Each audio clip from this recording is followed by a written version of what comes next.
ఓం శ్రీ సాయిరామ్. భగవద్గీతకు సంబంధించినటువంటి వేద ప్రమాణం అనేటువంటి అంశం గురించి తెలుసుకుందాం. సాయిరామ్. వేదములు ప్రామాణికాలైనటువంటి ప్రాచీన జ్ఞాన భాండాగారము. విదజానే దీని చేత తెలుసుకుంటారు కనుక ఇది వేదము ఏంది. వేదాలను శృతులని కూడా అంటారు. శృతులు అంటే వినిపించేవి. శ్రూయతే అనేన ఇది శృతి. దేని చేత జ్ఞానము వినపడుతుందో అది శృతి.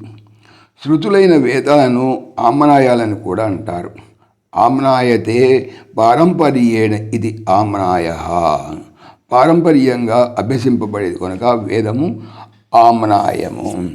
వేదాలు అపౌరుషేయాలు, పురుషుల చేత రచింపబడేవి పౌరుషేయాలు. అలా కాకుండా స్వతసిద్ధమైనవి, భగవత్ స్వరూపంగా విరాజిల్లేవి అపౌరుషేయాలు. వేదాలన్నీ ప్రాచీన సంస్కృత భాషలో ఉన్నాయి. అందుచేత ఆధునిక సంస్కృతాంధ్రాధ్యాపకులు, భాషావేత్తలు వేదార్థాన్ని గ్రహించడానికి వేదన చెందుతూ ఉంటారు. వేద వాంగ్మయాన్ని యథావత్ అర్థం చేసుకోవడానికి అనుకూలంగా యాస్కాచార్యుల వారు నిరుక్తము అనేటువంటి సంస్కృత నిఘంటువును రచించారు.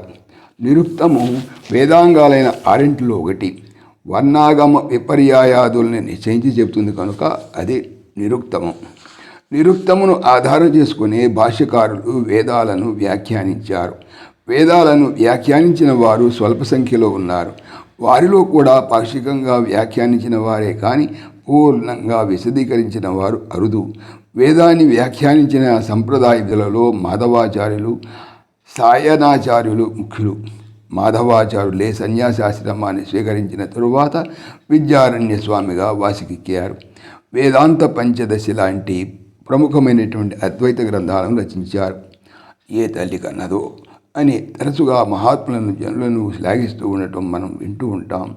వేదానికి భాష్యాన్ని అందించిన మాధవ సాయనులు ఒక తల్లి బిడ్డలు కావటం, ఇద్దరు సోదరులు అనితర సాధ్యమైన వేద భాష్యాన్ని అందించటం గొప్ప విశేషం. ఆ బిడ్డలను కన్న మహాతల్లి ఎవరో, ఆమె జన్మ ధన్యమైంది. మాధవ సాయనులే కాకుండా ఉద్భటాచార్యులు కూడా రచించారని చెప్తారు. మాధవ సాయుల భాష్యంలాగా వారిది అంత ప్రాచుర్యాన్ని పొందలేకపోయింది.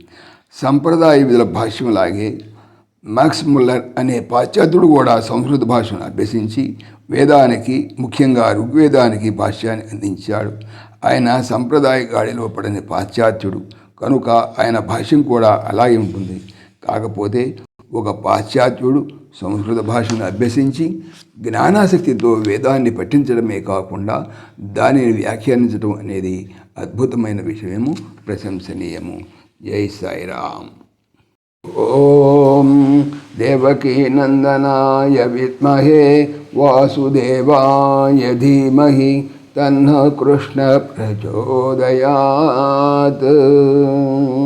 ఓం సర్వం శ్రీకృష్ణార్పణమస్తు. జై శ్రీకృష్ణ. జై జై శ్రీకృష్ణ. ఆత్మీయులకు మనవి, శ్రీకృష్ణ పరమాత్మ ఈ ఛానల్తో పాటుగా అనంత మహిమల శ్రీ సత్యసాయి అనేటువంటి మరొక యూట్యూబ్ ఛానల్ చేయిస్తున్నారు. దీనికి సంబంధించిన లింకు డిస్క్రిప్షన్లో చూడవచ్చు. జై శ్రీకృష్ణ. జై జై శ్రీకృష్ణ.